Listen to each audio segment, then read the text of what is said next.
How beautiful আজকের দিনটা ছিল অন্যরকম। কি এমন হলো জানতে হলে ব্লগটি দেখুন। আনফার্স্ট অন স্ক্রিন থেকে আনফা চলে এসেছি। ছিল কাঁচা টমেটো ভাজি, 2 ধরনের ভর্তা আর হচ্ছে নতুন আলু দিয়ে চিকেন।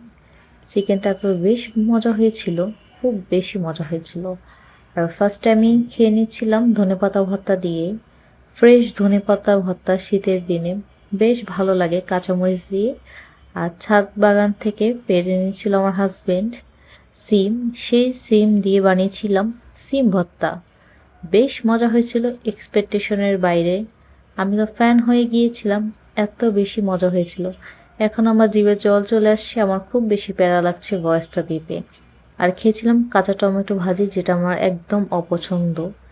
আর এই চিকেনের গ্রেভিটা এত দারুণ হয়েছিল যে আমি গ্রেভি কয়েকবার নিয়ে খেয়েছিলাম, বেশ আরাম করে খাচ্ছিলাম।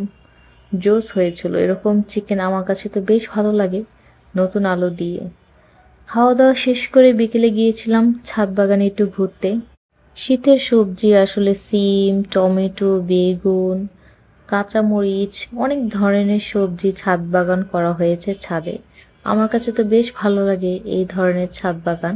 আর সন্ধ্যাবেলা বানিয়েছিলাম পাতাকপি দিয়ে পাকোড়া। এই পাকোড়াটা শীতের সময় অনেকবার খাওয়া হয়, বাট আজকে আমি বানাবো ডাল দিয়ে মিক্স করে, দেখি কেমন লাগে।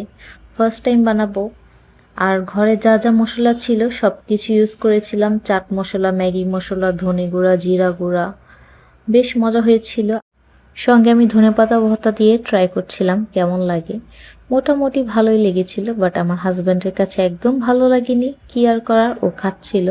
সেই মাশাল্লাহ বলবেন আমার জান পাখির জন্য। আজকের মতন বাই।